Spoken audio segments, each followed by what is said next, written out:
بسم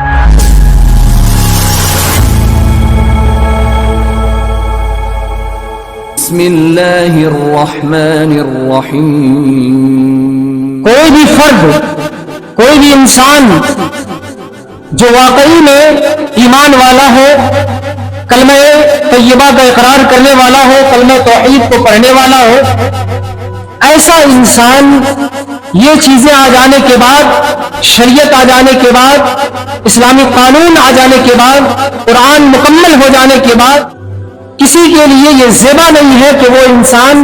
اپنی مرضی سے اپنی منمانی زندگی گزارے، اور کوئی بھی کام ہو، کوئی بھی عبادات ہو، ان تمام عبادتوں کے اندر، ان تمام معاملات میں ہمیں سب سے پہلے جن چیزوں کی طرف دیکھنا ہوگا وہ ہے کتاب اللہ اور سنت رسول اللہ صلی اللہ علیہ وسلم۔ بس یہی دو چیزیں ہیں جس کے مطابق ہمیں زندگی گزارنی ہے۔ اب اس سے باہر نہ ہم کوئی کام کر سکتے ہیں، نہ کوئی معاملات انجام دے سکتے ہیں، نہ دنیاوی کوئی کاروبار ہم کر سکتے ہیں۔ یہی دو چیز ہے جس کی وجہ سے ہم اپنے تمام معاملات کو سلجھا سکتے ہیں۔ اب آئیے ایک اہم چیز جو ہمارے معاشرے کے اندر ہے، نماز۔ نماز ایک ایسی چیز ہے کہ جس میں کوتاہی، غفلت، سستی، یہ تمام چیزیں چل ہی نہیں سکتی ہیں۔ چاہے آپ معذور ہو یا آپ معذور نہ ہو، آپ صحیح تندرست ہیں یا پھر آپ بیمار ہیں، کسی بھی حالت میں اللہ تعالیٰ نے نماز میں سستی اور کاہلی کو معاف نہیں کی۔ لوگ نماز تو پڑھتے ہیں لیکن ایسی نماز نہیں پڑھتے جو صحابہ اکرام پڑھا کرتے تھے، ایسی نماز نہیں پڑھتے جو تابعین اعظام پڑھا کرتے تھے، ایسی نماز وہ نہیں پڑھتے جو سلف صالحین اور ائمہ محدثین انجام دیا کرتے تھے۔ ان نمازوں سے ہمیں کوئی مطلب نہیں، ہم صرف ایک روٹین کے مطابق اور ایک عادت کے طور پر نمازوں کا اہتمام کرتے ہیں، جبکہ ہونا کیا چاہیے تھا کہ ہماری نماز میں وہ چاشنی ہو، ہماری نماز میں وہ روح ہو، ہماری نماز کے اندر وہ لذت ہو کہ ایک پڑھنے والا نمازی جب مسجد سے باہر نکلے تو ان کے چہرے کے اندر نمایاں ہو کہ واقعی میں انہیں کچھ سکون محسوس ہوا ہے، اور ان کے چہرے سے پتہ چل جائے اور وہ اپنے دل سے یہ پوچھ لے کہ واقعی میں ہم نے اللہ کی عبادت کی ہے۔ ایسی نماز ہونی چاہیے تھی، لیکن ایسی نماز ہم اور آپ کے درمیان میں نہیں ہے۔ نماز ایک ایسی چیز ہے جس کے بارے میں حضرت عمر فاروق رضی اللہ تعالی عنہ جب کسی کو گورنر یا اسلام کا کوئی حکام اسے مقرر کرتے تھے یا کسی جگہ کے لیے اسے حاکم بنایا کرتے تھے تو سب سے پہلے یہ وصیت کرتے تھے کہ میرے بھائی سب سے پہلے نماز کا اہتمام کرنا، نماز میں غفلت اور سستی بالکل نہ کرنا۔ کیوں؟ اس لیے کہ حضرت عمر فاروق کا یہ فرمان تھا کہ نماز میں اگر کوئی کوتاہی کرتا ہے، نماز میں اگر کوئی سستی کرتا ہے، نماز میں کوئی غفلت برتتا ہے تو پھر اس کے دیگر معاملات بھی ٹیڑھے بیڑھے ہوں گے، دیگر معاملات بھی خراب ہوں گے۔ نماز صحیح تو سب کچھ صحیح۔ میں اپنی بصیرت کے مطابق اور اپنے علم کے مطابق میں آپ کو ایک چیز بتاتا ہوں کہ ہماری اولاد، ہمارے گھر میں جو افراد ہیں، ہمارے معاشرے میں جو لوگ ہیں، یہ اولاد، یہ گھر اور یہ معاشرہ بگڑنے کی صرف دو ہی وجہ ہے، صرف دو وجہ ہیں، زیادہ وجہ نہیں ہے، زیادہ سبب نہیں ہے، صرف دو وجہ ہے جس کی وجہ سے ہمارا معاشرہ بگڑتا ہے، ہماری اولاد بگڑتی ہے، ہمارا گھر بگڑتا ہے، پورا خاندان بگڑتا ہے، صرف دو وجہ سے۔ ایک ہے ترک صلاح، نماز کو چھوڑنا، اور دوسرا ہے نقص صلاح، نماز میں کمی کرنا، صحیح سے ادا نہ کرنا۔ یہ دو چیزیں ہیں جس کی وجہ سے معاشرہ بگڑتا چلا جاتا ہے، خاندان کا خاندان بگڑ جاتا ہے، اولادیں بگڑ جاتی ہیں، گھر کے ممبران جو ہے بگڑ جاتے ہیں، انسان جو ہے ایسی زندگی گزارنے لگتا ہے کہ جس کی وجہ سے پتہ بھی نہ چلے کہ وہ مسلمان ہے کہ نہیں۔ تو بہرحال ترک صلاح یہ ایک ایسی چیز ہے کہ جب تک انسان نماز کو چھوڑتا رہے، جب تک انسان نماز سے دور جاتا رہے، جب تک انسان نماز سے بھاگتا رہے، تب تک اس کی زندگی میں چین و سکون نہیں مل سکتا ہے، وہ کبھی بھی سکون کا سانس نہیں لے سکتا ہے۔ اور اسی طرح سے نماز میں کمی کرنا، یہ جب تک مسلمانوں کے اندر رہے گا، یہ بیماری رہے گی، تب تک مسلمان کبھی بھی امن کے ساتھ، شانتی کے ساتھ اور خیر و برکت میں اپنی زندگی کو نہیں گزار سکتا ہے نماز میں اگر کمی کرتا ہے۔ تو آئیے سب سے پہلی چیز دیکھتے ہیں کہ قرآن مجید اس بارے میں کیا کرتا ہے۔ اللہ رب العالمین فرماتا ہے فَوَيْلٌ لِّلْمُصَلِّينَ الَّذِينَ هُمْ عَنْ صَلَاتِهِمْ سَاهُونَ، ویل ہے، ہلاکت ہے، بربادی ہے ان نمازیوں کے لیے۔ اب ذرا غور کیجئے، اللہ تبارک و تعالیٰ وہ نمازیوں کو یہاں نہیں کہہ رہا ہے جو نماز سرے سے پڑھتا ہی نہیں، جو نماز کے قریب تک نہیں آتا ہے، انہیں اللہ رب العالمین نہیں کہہ رہا ہے، بلکہ کسے کہہ رہا ہے فَوَيْلٌ لِّلْمُصَلِّينَ، ایسے نمازیوں کے لیے ویل ہے، ایسے نماز پڑھنے والوں کے لیے ہلاکت ہے۔ کیسا نماز؟ الذین هم عن صلاتهم ساہون، جو نماز کو پڑھتے ہیں لیکن چھوڑ کے پڑھتے ہیں، سستی اور غفلت برتتے ہیں نماز پڑھنے میں۔ نماز پڑھتے ضرور ہیں لیکن وقت پر نہیں پڑھتے، ٹائم پر نہیں پڑھتے، خشوع و خضوع کے ساتھ نہیں پڑھتے، سستی برتتے ہیں اپنے نماز کے اندر، چھوڑ کے پڑھتے ہیں۔ ایک وقت کی نماز انہوں نے ادا کی تو دوسرے کی نہیں، مغرب کی ادا کی تو عشاء کی نہیں، عشاء کی ادا کی تو فجر کی نہیں۔ ایسے نمازیوں کے لیے اللہ تعالیٰ نے اتنا سخت لفظ استعمال کیا فَوَيْلٌ لِّلْمُصَلِّينَ، ایسے نمازیوں کے لیے ویل ہے، ہلاکت ہے، بربادی ہے۔ اب ذرا غور کیجئے، جو لوگ نماز پڑھتے ہیں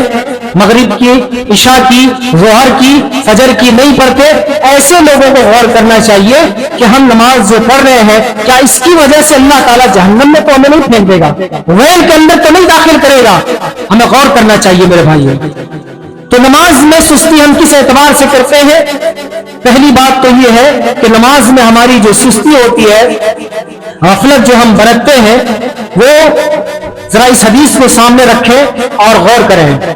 لوگ اذان سنتے بھی ہیں لیکن پھر بھی جو ہے چلو تھوڑی دیر کے بعد جائیں گے، ابھی کاروبار ہے۔ آج ہمارے کاروبار میں، ہماری تجارت میں، ہمارے بزنس میں اور ہمارے جو ہے دنیاوی معاملات میں ہمیں اس قدر اپنے اندر جکڑ لیا ہے کہ اللہ رب العالمین کے نام منبر و محراب سے گونجتے رہے، لوگوں کو بلاتا رہے کہ آؤ کامیابی کی طرف، آؤ نماز کی طرف، لیکن پھر بھی لوگوں کو کوئی توجہ نہیں ہے، لوگ اس پر کوئی دھیان نہیں دیتے۔ کیوں؟ اس کے دل میں شیطان بیٹھا ہوا ہے، وہ کہتے ہیں کہ بھائی جائیں گے، تھوڑی دیر کے بعد جائیں گے، ابھی اذان ہو رہی ہے، اذان ہو جانے دیجئے، اب جائیں گے تھوڑی دیر میں۔ پھر وہی سوچتے جماعت ابھی لمبا ٹائم ہے، 10 منٹ کا، 15 منٹ کا وقفہ ہے، آدھے گھنٹے کا وقفہ ہے، بس تھوڑی دیر میں چلے جائیں گے۔ ایسے ہی انسان سوچتے پوری جماعت کو جو ہے ختم کر دیتا ہے، پھر اخیر میں نماز پڑھنے کے لیے آتا ہے، وہ جلد بازی میں نماز پڑھ لیتا ہے۔ یہ ہمارے دلوں کے اندر، ہمارے رگ و ریشے میں جو شیطان بیٹھا ہوا ہے، ان کی یہ چال ہے۔ اللہ رب العالمین سے وہ ہمیں دور کرنا چاہتا ہے اور ہم دور ہوتے چلے جاتے ہیں۔ اذان اگر آپ سنتے ہیں تو اکیلے بالکل نماز نہ پڑھیے، آپ گھر میں بالکل نماز نہ پڑھیں۔ اذان اگر آپ کے کانوں تک سنائی دے رہا ہے، آپ مسجد میں آنے کی کوشش کریں۔ آئیے ایک حدیث دیکھتے ہیں۔ اللہ کے نبی جناب محمد رسول اللہ صلی اللہ علیہ وسلم کے پاس ایک نابینا صحابی آتے ہیں، نام تو آپ نے سنا ہی ہوگا، عبداللہ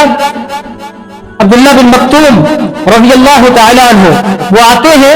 امام کائنات کے دربار میں اور آ کے کہتے ہیں کہ اللہ کے رسول، میرا گھر تھوڑا سا مسجد سے جو ہے دور ہے اور مجھے بہت ساری تکالیف کا سامنا کرنا پڑتا ہے۔ ایک یہ کہ میں لاٹھی کے سہارے آتا ہوں، کوئی مجھے پکڑ کے لانے والا نہیں۔ دوسرا یہ کہ میں جہاں پہ رہتا ہوں اور مسجد جہاں پر ہے، ان دونوں کے بیچ میں بہت سارے جو ہے مسائل کا سامنا کرنا پڑتا ہے، جنگل جھاڑی وغیرہ ہے جس سے مجھے تکلیف ہوتی ہے آنے میں، تو میں کیا کروں؟ اور اوپر سے میں نابینا بھی ہوں، اندھا بھی ہوں، کیا میں گھر میں نماز پڑھ سکتا ہوں؟ میں اپنے گھر میں نماز ادا کر سکتا ہوں؟ امام کائنات جناب محمد رسول اللہ صلی اللہ علیہ وسلم مشفق تھے، آپ رحم دل تھے،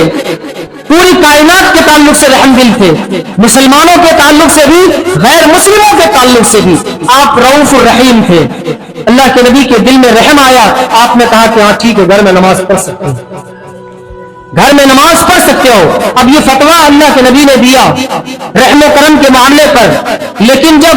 وہ عبداللہ بن مکتوم تھوڑے سے دور گئے، وہ صحابی رسول تھوڑے سے دور گئے، فوراً اسے بلوایا گیا صحابہ اکرام کے ذریعے سے کہ اسے بلایا جائے، اسے پھر سے دوبارہ سامنے حاضر کیا گیا اور آپ صلی اللہ علیہ وسلم نے پوچھا هل تسمع المؤذن، کیا تم مؤذن کی آواز کو سنتے ہو؟ کیا تم اللہ اکبر سنتے ہو؟ کیا حی علی الصلاۃ حی علی الصلاۃ کی آواز تمہارے کانوں میں جاتی ہے؟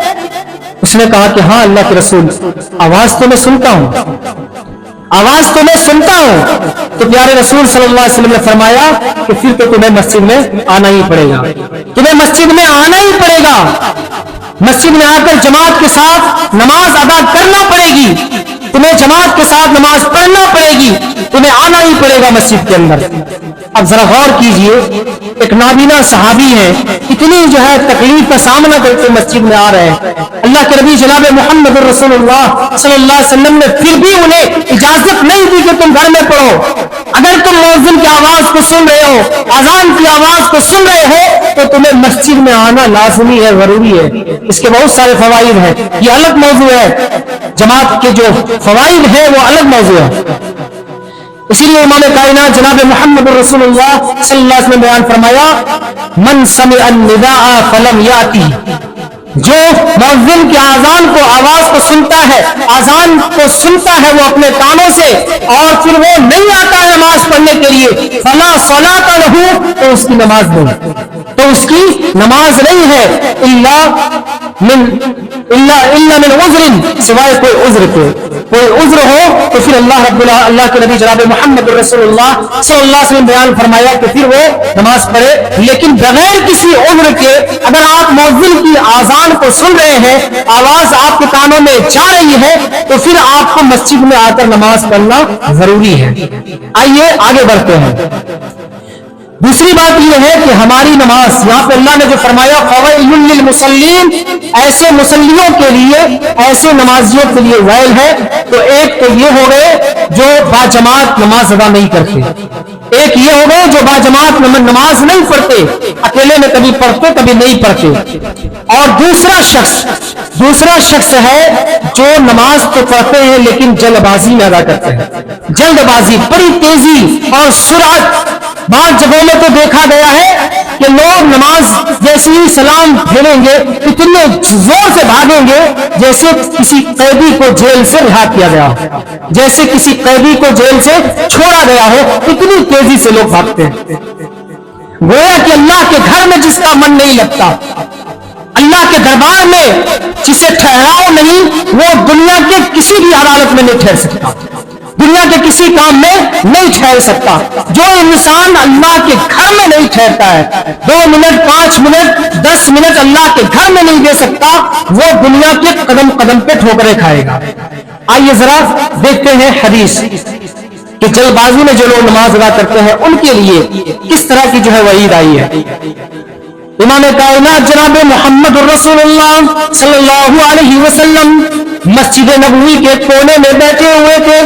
حضرت ابو ہریرہ رضی اللہ تعالیٰ عنہ راوی حدیث ہے، وہ بیان کرتے کہ اللہ کے نبی مسجد کے کونے میں بیٹھے ہوئے تھے، ایک صحابی آتے مسجد نبوی میں نماز ادا کرتے،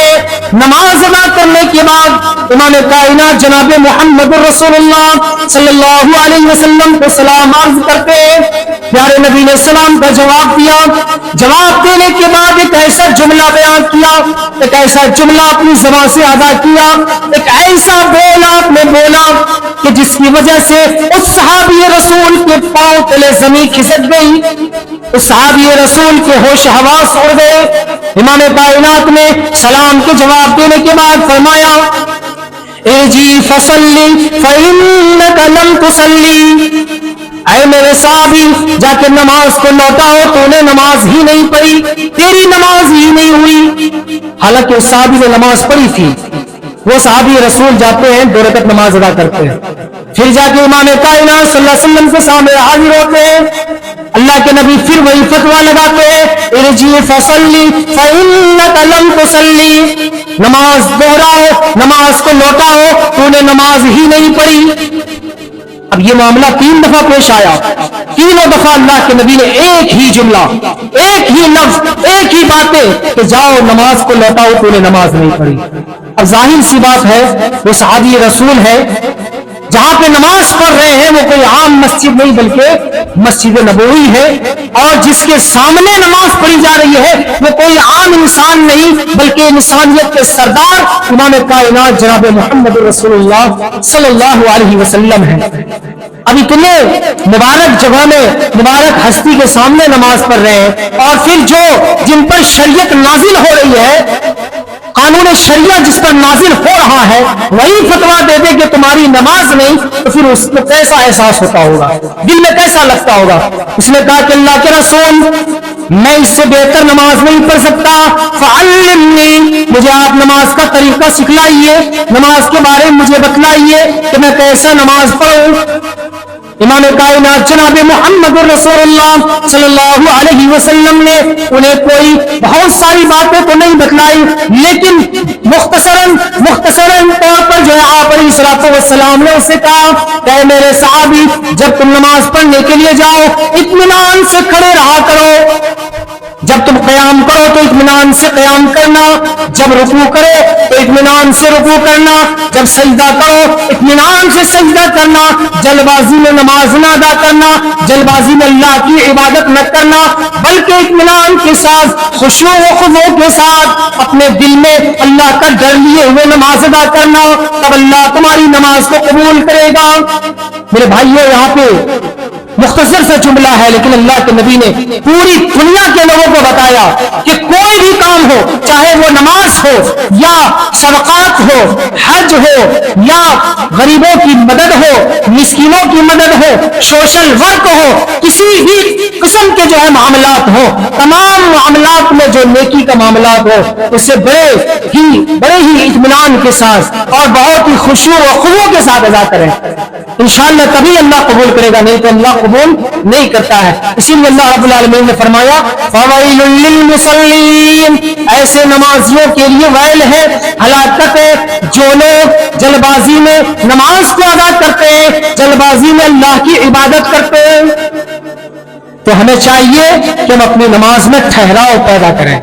بہت ہی اطمینان کے ساتھ، ایسا محسوس ہو کہ اللہ مجھے دیکھ رہا ہے، میں اللہ کو دیکھ رہا ہوں، اللہ مجھے دیکھ رہا ہے، یہ احساس ہونا چاہیے آپ کے دل کے اندر، آپ کے دل میں یہ خیال ہونا چاہیے، تبھی اللہ رب العالمین ہماری عبادتوں کو قبول کرے گا اور ہم اس آیت کے زمرے میں نہیں آئیں گے۔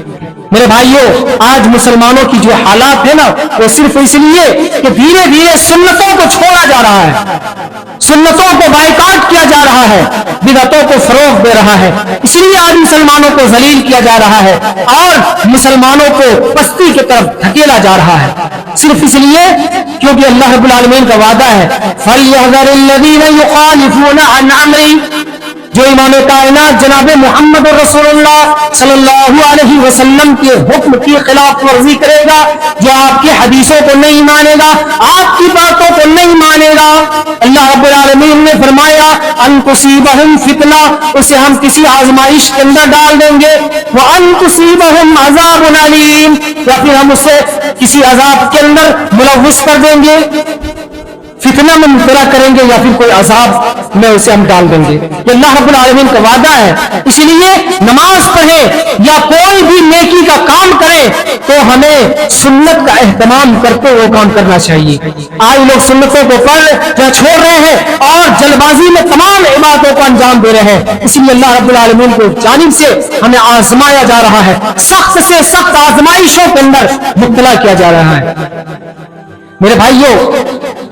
باتیں تو اس ضمن میں بہت ساری ہیں، بس میں ضمنی طور پر ایک بات آپ کو بتا دیتا ہوں کہ آج کل امام کائنات جناب محمد رسول اللہ صلی اللہ علیہ وسلم کو بدنام کرنے، آپ کی شان میں گستاخی کرنے کا ایک ٹرینڈ چلا ہوا ہے۔ ہر سال کوئی نہ کوئی ایک ایڑے گیڑے اٹھتا ہے اور اللہ کے نبی کی شان میں گستاخی کر دیتا ہے۔ کیوں؟ کیونکہ ہم مسلمانوں نے آج تک دکھایا نہیں کہ امام کائنات کا کردار کیسا تھا، امام کائنات کا نیچر کیسا تھا، امام کائنات کا اخلاق کیسا تھا۔ ہم نے اپنے حلیے سے، اپنی شکل و صورت سے لوگوں کو امپریس کیا ہی نہیں کہ مسلمانوں کا جو لیڈر ہے، مسلمانوں کا جو پیغمبر ہے اور مسلمانوں کا جو سب سے بڑا رہنما ہے، ان کا اخلاق کیسا تھا، ان کا کردار کیسا تھا، ان کا نیچر کیسا تھا، اس چیز کو ہم نے کبھی دکھایا ہی نہیں۔ ہم تو سنتوں کو چھوڑنے والے بن گئے، ہم تو نبی کے ایک ایک طریقے کو چھوڑنے والے بن گئے، ہم تو نبی کی ایک ایک حدیث کو ٹھکرانے والے بن گئے۔ اگر ہم نے حدیثوں کو مضبوطی کے ساتھ پکڑا ہوتا، ہم نے نبی کی سنت کو اپنی زندگی میں لاگو کیا ہوتا، تو پھر آج وہ ہمیں سمجھ جاتے کہ نہیں، ان کا جو گائیڈ کرنے والا ہے، ان کا جو لیڈر ہے، ان کا جو رہنما ہے، ضرور وہ بہت ہی اعلی درجے کا انسان ہوگا۔ اور جو لوگ کرتے ہیں وہ تو جاہل گوار ہی لوگ ہیں، جو اللہ کے نبی جناب محمد رسول اللہ صلی اللہ علیہ وسلم کی سیرت کو پڑھے نہیں، آپ کی سیرت طیبہ کو اٹھا کر دیکھے نہیں کہ آپ دشمنوں کے لیے کیسے ہوا کرتے تھے، کافروں کے لیے کیسے ہوا کرتے تھے، مسلمانوں کے لیے کیسے ہوا کرتے تھے۔ ان چیزوں پر کبھی لوگوں نے غور ہی نہیں کیا ہے۔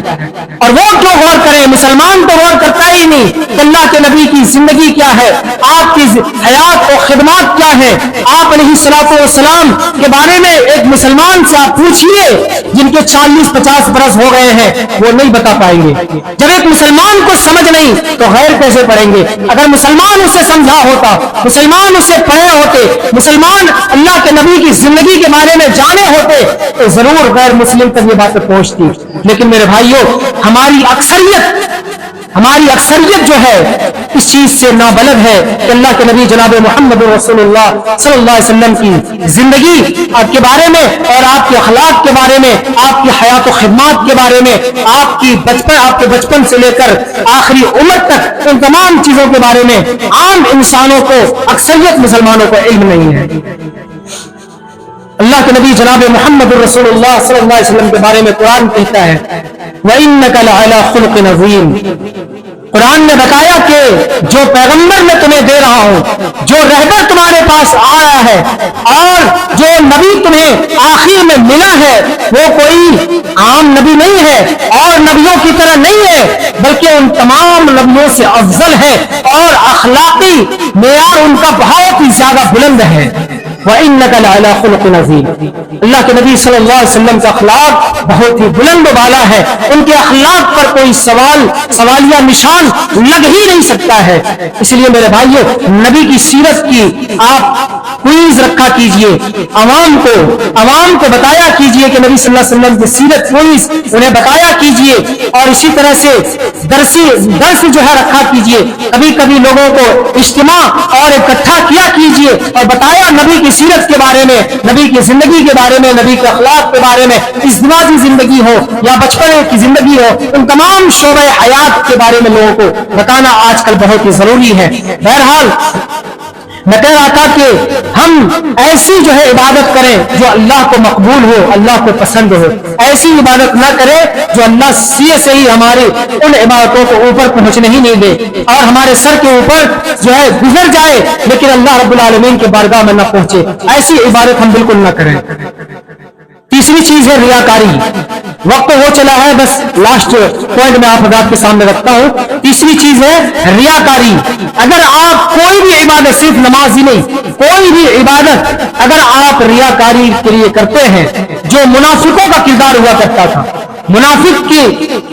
جو عادات و اطوار ہوا کرتے تھے، ان عادتوں میں اگر آپ ملوث ہیں تو یاد رکھیے کہ آپ کی عبادت قابل قبول ہرگز نہیں ہے۔ آپ کی عبادت اللہ رب العالمین کے بارگاہ میں نہیں پہنچ سکتی ہے جو ریاکاری کے لیے آپ کرتے ہیں۔ مثال کے طور پر نماز آپ پڑھ رہے ہیں،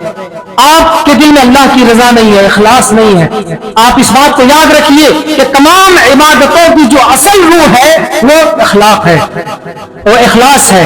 آپ کے دل میں خلوص ہے کہ نہیں، آپ کے دل میں رضا الہی ہے کہ نہیں، یہ چیز انتہائی ضروری ہے۔ اگر نہیں ہے تو عبادت کا کوئی سر پیر نہیں ہے۔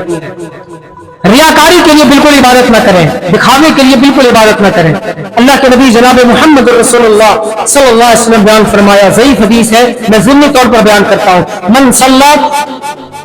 یرائی فقط اشرکا، جس نے لوگوں کو دکھانے کے لیے نماز پڑھی اس نے شرک کیا۔ اس لیے دکھاوے کے لیے نماز اور کوئی بھی عبادت آپ دکھاوے کے لیے نہ کریں، صرف نماز ہی نہیں بلکہ کوئی بھی عبادت جو اللہ کو پسند ہے، اللہ رب العالمین جس عبادت سے خوش ہوتا ہے، جس سے راضی ہوتا ہے، ایسی عبادت آپ جب بھی کریں تو خلوص دل سے کریں کہ ہم صرف اللہ کو دکھا رہے ہیں، صرف اللہ ہماری باتوں کو دیکھ رہا ہے، ہمیں دنیا سے کوئی مطلب نہیں ہے، دنیا سے کوئی سروکار نہیں ہے۔ ورنہ وہ لمبی حدیث تو آپ جانتے ہیں کہ جہنم کو چوروں سے، ڈکیتوں سے اور شرابیوں سے، زانیوں سے نہیں بھرا جائے گا، بلکہ جہنم کو جو سب سے پہلے جسے سلگان بنایا جائے گا وہ عالم ہوگا، حافظ قرآن ہوگا، وہ ایک شخص، ایسا شخص جو بہت بڑا سخی ہوگا، لوگوں میں تقسیم کرنے والا، مال تقسیم کرنے والا، غریبوں میں جو ہے دان کرنے والا ہوگا، ایسے انسان جو ہوں گے، جو سب سے بڑا مجاہد ہوگا، اللہ کے راستے میں جہاد کرتا ہوگا، ایسے 3 لوگوں سے اللہ تعالیٰ جہنم کو سلگائے گا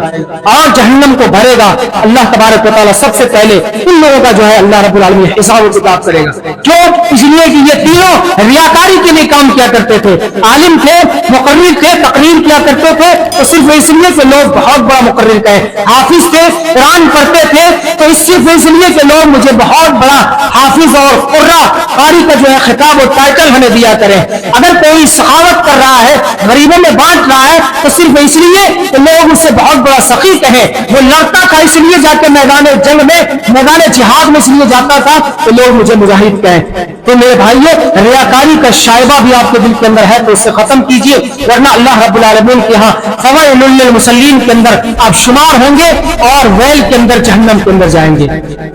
بہرحال اللہ رب العالمین سے دعا کریں کہ اللہ تبارک و تعالی ہم تمام مسلمانوں کو اپنی اپنی عبادات کی حفاظت کرنے کی توفیق عطا فرمائے۔